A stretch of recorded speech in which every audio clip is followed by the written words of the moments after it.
ഞാനിപ്പോൾ ഉള്ളത് ശ്രീരംഗപട്ടണത്തിലെ ടിപ്പു സുൽത്താൻ പണി കഴിപ്പിച്ച അദ്ദേഹം നമസ്കരിച്ച മസ്ജിദിന് ഫ്രണ്ടിലാണ്. ജാമിയ മസ്ജിദ് എന്ന് പറയുന്ന ഭയങ്കര ഫേമസ് ആയിട്ടുള്ള ഒരു മസ്ജിദിൻ്റെ മുന്നിലാണുള്ളത്. ഇവിടെ വന്ന് നിസ്കരിക്കാനുള്ളൊരു ഭാഗ്യം നമുക്കുണ്ടായി.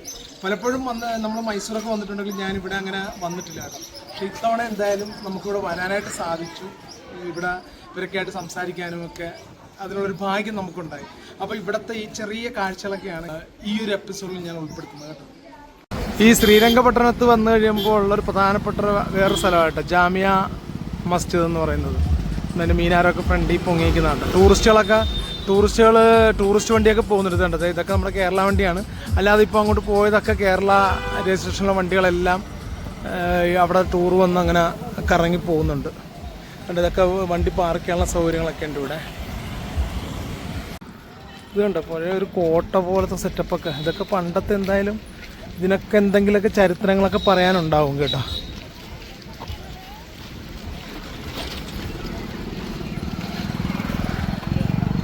ഇതൊക്കെ പഴയ കിടങ്ങൊക്കെയാണ്, പഴയ മതിലും.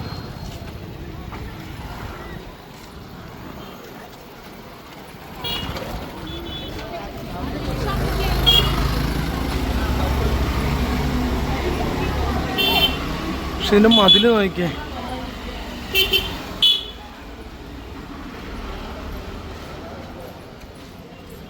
ജയിലാണോ?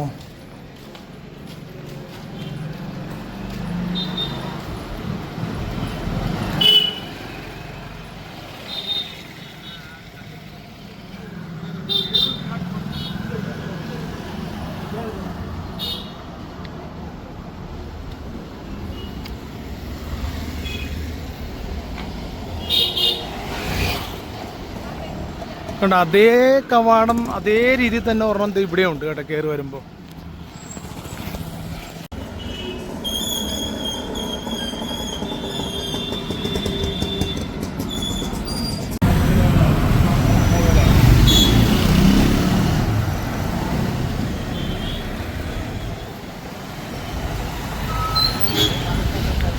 സൈഡിലൊക്കെ കച്ചവടക്കാരൊക്കെ ഉണ്ട്. നല്ലൊരു അടിപൊളിയൊരു ഗ്രൗണ്ട് ഉണ്ട് കേട്ടോ അവിടെ.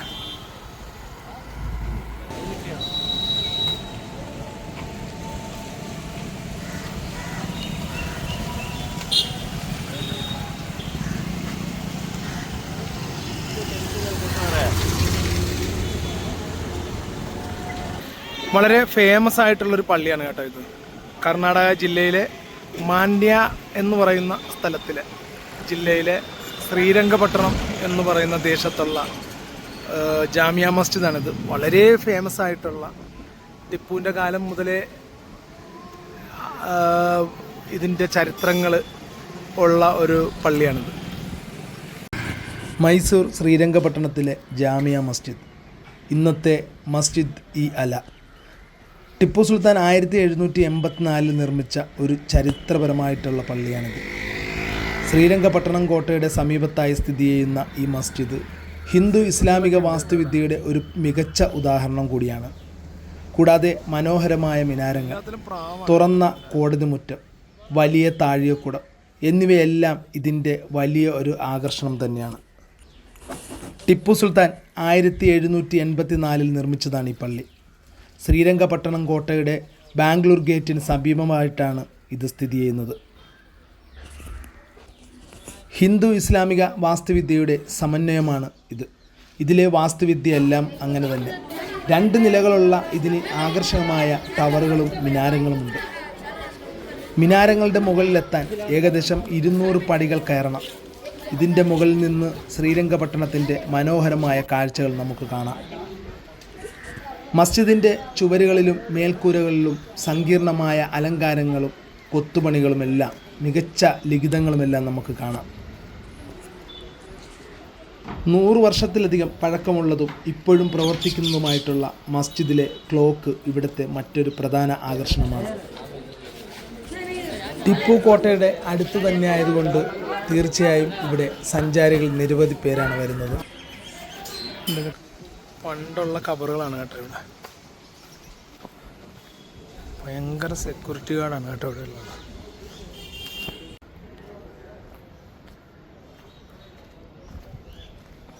ചെറിയ കബറുകളും വലിയ കബറുകളൊക്കെ ഉണ്ട് പണ്ടത്തെ.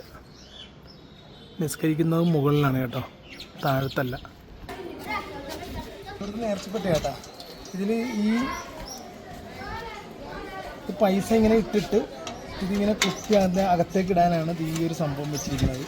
ഇത് കണ്ട, അത് കൊള്ളാമല്ലേ. പലയിടത്തും ഇതിൻ്റെ മേളിൽ ഇങ്ങനെ നിൽക്കുകയല്ലേ, അത് മാറ്റാൻ വേണ്ടിയിട്ടാണ്. ഇട്ടിട്ട് നേരെ കുത്തിയാൽ കറക്റ്റായിട്ട് അവിടെ പോകും, ലോക്കായി അവിടെ കിടന്നോളൂ. അത് കൊള്ളാം, നല്ലൊരു സംഭവമാണ്. ഇങ്ങനെ ഭയങ്കര സെക്യൂരിറ്റികൾ ഭയങ്കര സെക്യൂരിറ്റി ആട്ടാ. നമുക്കിവിടെ നിന്ന് ഇനിയിപ്പോൾ പോകേണ്ടത് ടിപ്പു സുൽത്താനെ ഷഹീദായ സ്ഥലത്തേക്കാണ്, അദ്ദേഹം മരണപ്പെട്ട സ്ഥലത്തേക്കാണ് നമുക്ക് പോകേണ്ടത്. ആ, അതവിടെ എൻട്രി ഇല്ല. पूरा फोटो दिखाए ये अप्रैल को टिप्पू वाटर साइड बाकले है ना, टिप्पू सुल्तान बड़ा रॉकेट लॉन्च है ना, टिप्पू फ्लोट है ना, टिप्पू लॉन्च है ना. ഇവിടെ വന്ന് ഞങ്ങൾ ദിൽഖുഷ് കഴിക്കുക കേട്ടോ. അതിന് ആദ്യം കഴിച്ചത് ഇതാണ്, ഈ ടീ കേക്ക്. ചായ നോക്കിയോ, ചെറിയ കൊച്ചു ചായ. കുറേ വെറൈറ്റി കടികളൊക്കെ ഉണ്ട് കേട്ടോ. ഞാൻ ചേട്ടൻ്റെ കടയിലാണ്. നമ്മളിപ്പോൾ നിൽക്കുന്നത് ജാമിയ മസ്ജിദിനടുത്താണ് കേട്ടോ. ടിപ്പു പണി കഴിപ്പിച്ച പള്ളിയുടെ അടുത്താണ്. ഈ എരുമപ്പാലായതുകൊണ്ട് നല്ല ടേസ്റ്റ്. അത് ഞാനിപ്പോൾ രണ്ടാമത്തെ ചായയാണ് കുടിക്കുന്നത്. നല്ല ചൂട്.